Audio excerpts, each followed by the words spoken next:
Welcome to the Supply Chain Ambassador Podcast. I'm your host, Bruno, helping you navigate the world of supply chain in a fun and engaging way. On today's podcast, I have a very special guest with me, someone that I looked up to in the past when I worked in Employment and Social Development Canada, and I see that he's doing very well for himself. And he's here to share with us some of the great things that he's working at. Joining me today is John Caves.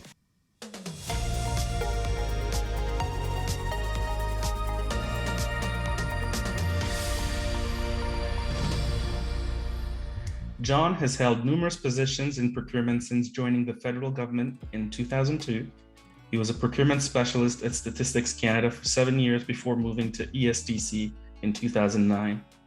Prior to joining the federal government, John worked in various material management roles in the private sector, both at JDS Uniphase and Zenastra Photonics.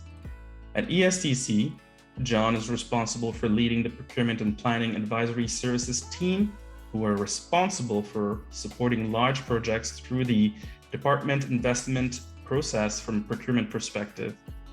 Previously, John was responsible for managing the procurement operations team, who award contracts for a variety of goods and services to support the department objectives.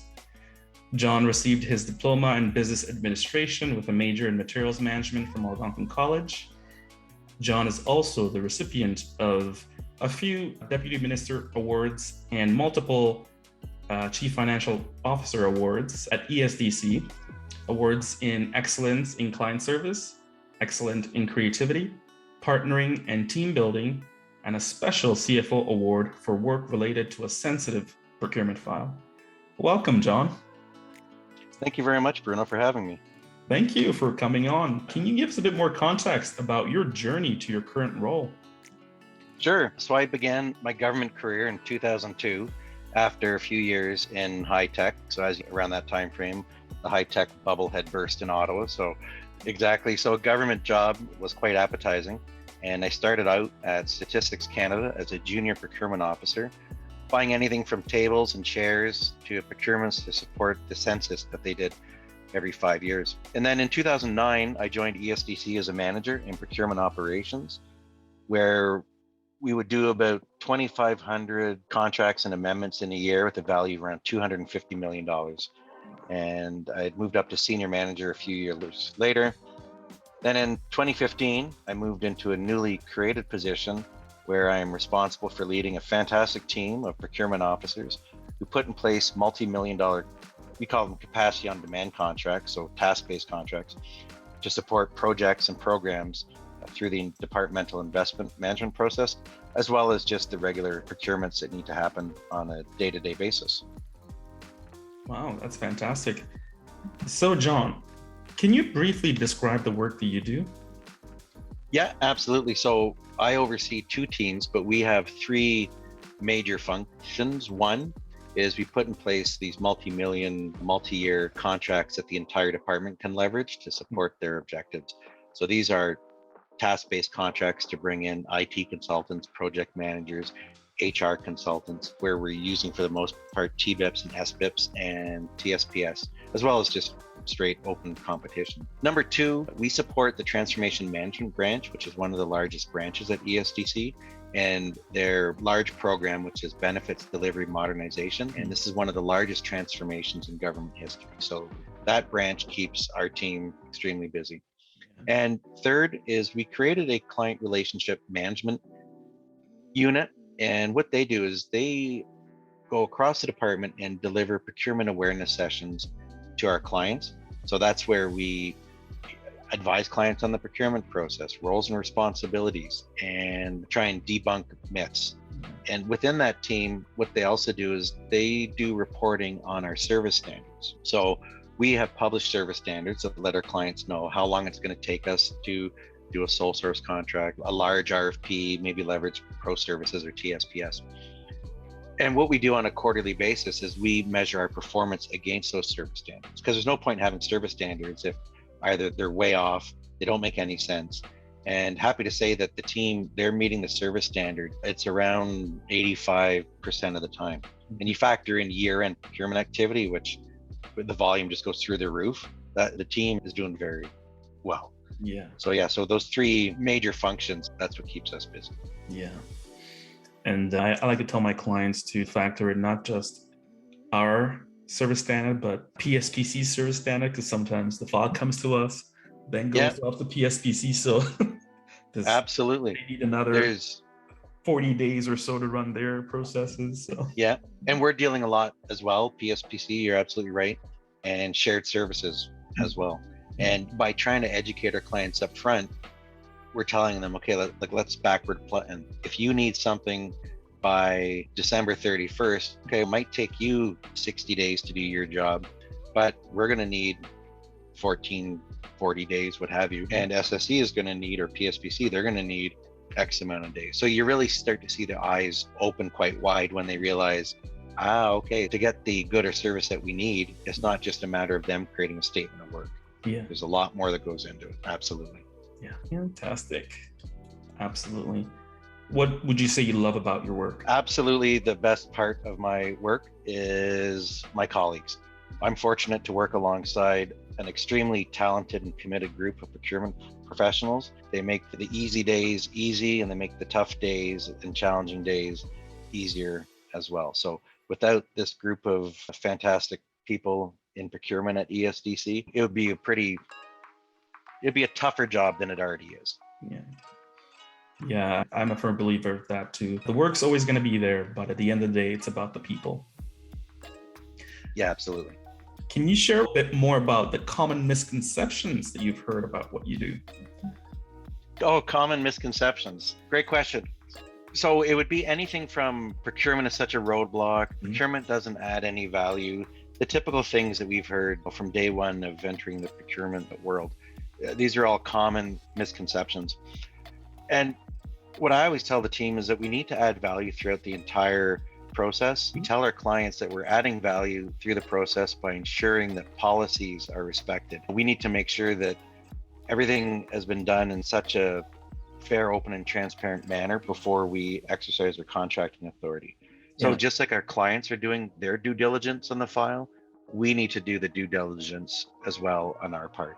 And that's extremely important.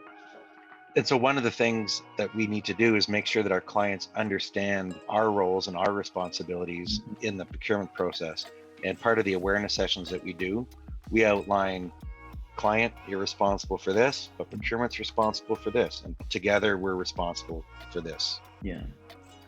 I definitely echo a lot of that. And being able to inform and show clients the way procurement works, I found they're a lot less apprehensive and they're more trusting and willing to allow us to do our proper due diligence. So, in your line of work, have you come across challenges and how did you overcome them? I would say overcoming challenges is part of our day-to-day function. And it's that whole topic of managing our clients' expectations. Yeah. And that continues to be very challenging.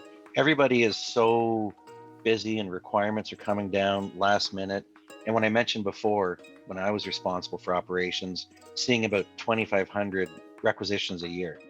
The team over in operations now, they're handling, it's about 5,000 requisitions in a year.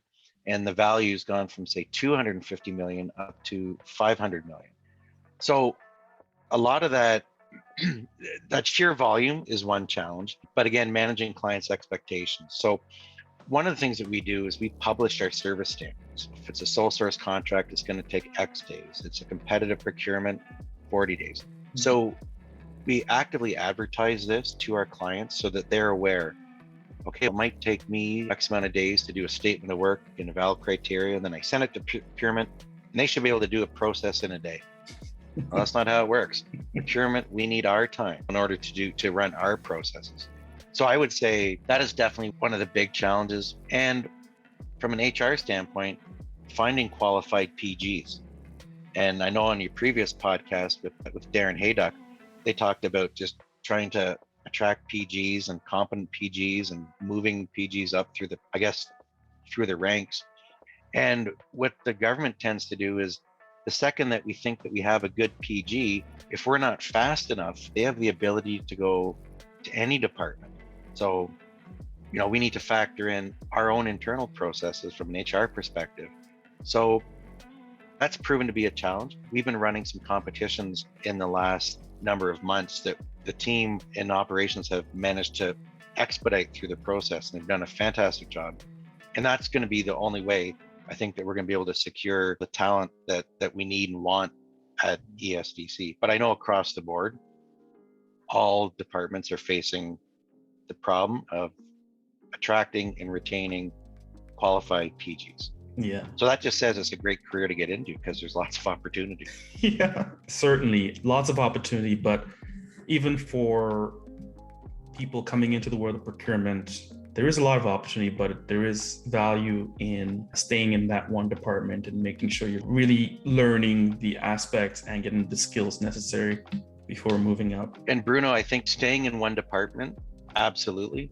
But you can also move around in that one department. So to give you an idea, at ESDC, we have 4 areas. There's procurement operations. There's my team, procurement planning and advisory services. We have a policy team.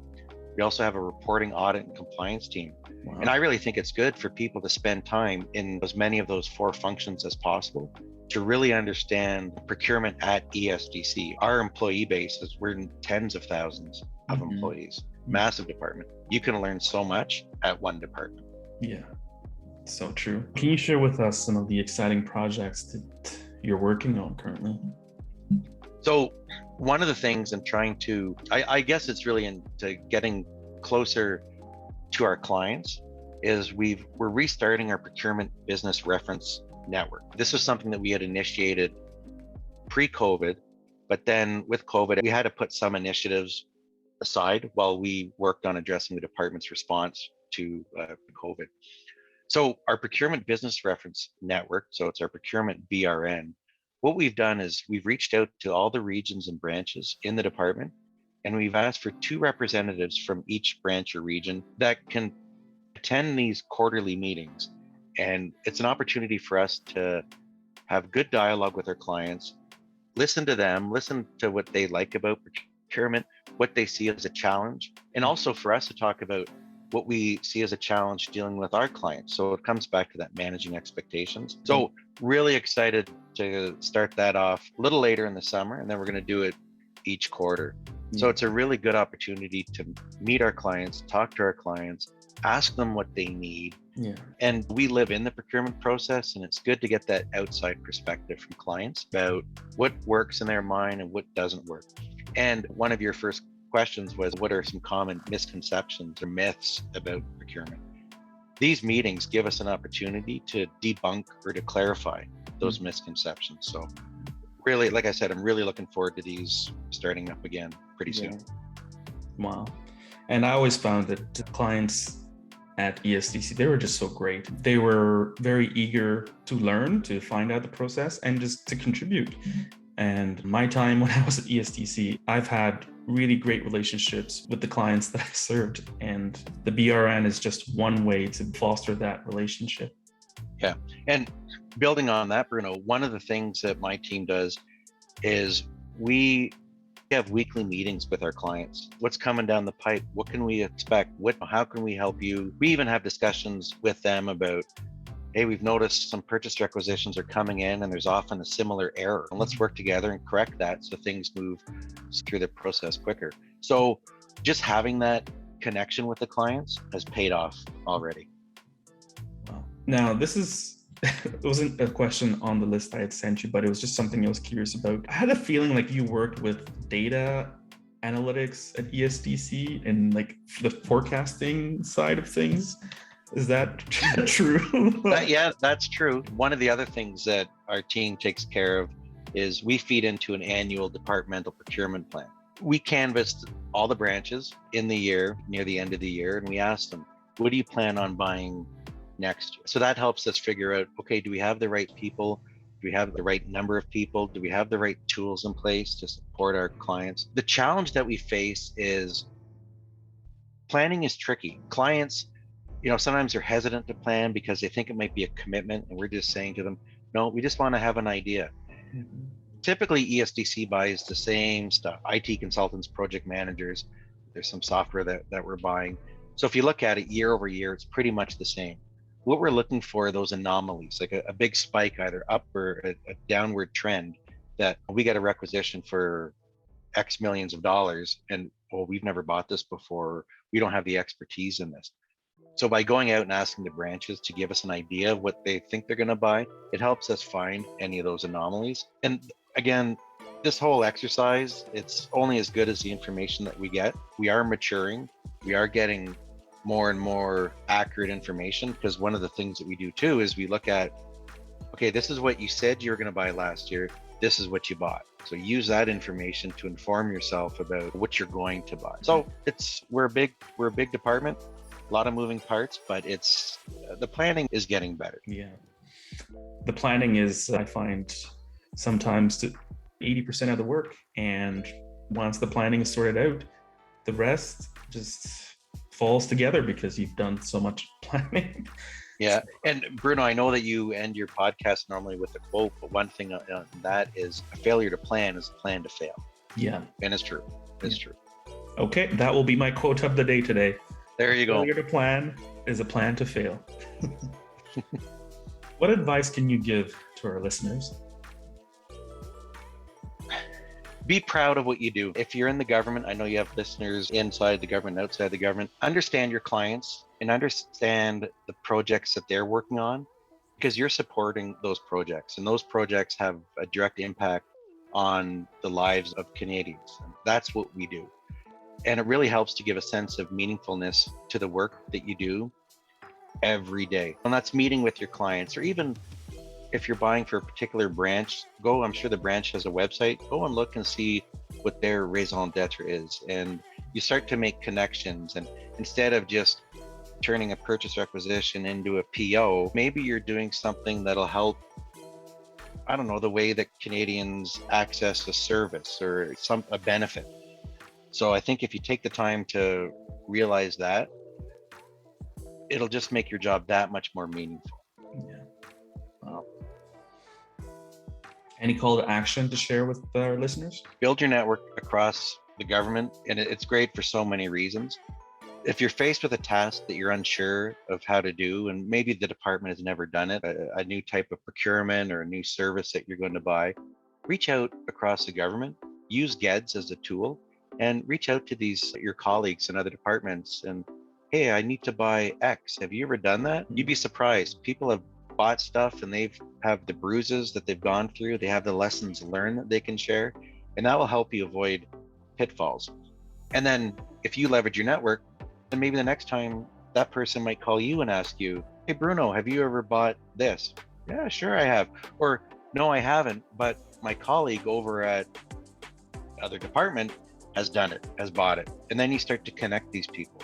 Yeah. The secondary benefit of that is that now you start to know people in other departments. If you want to move, your options and the doors open a little bit more, because you started to make a name for yourself and you've made connections, and so build your network.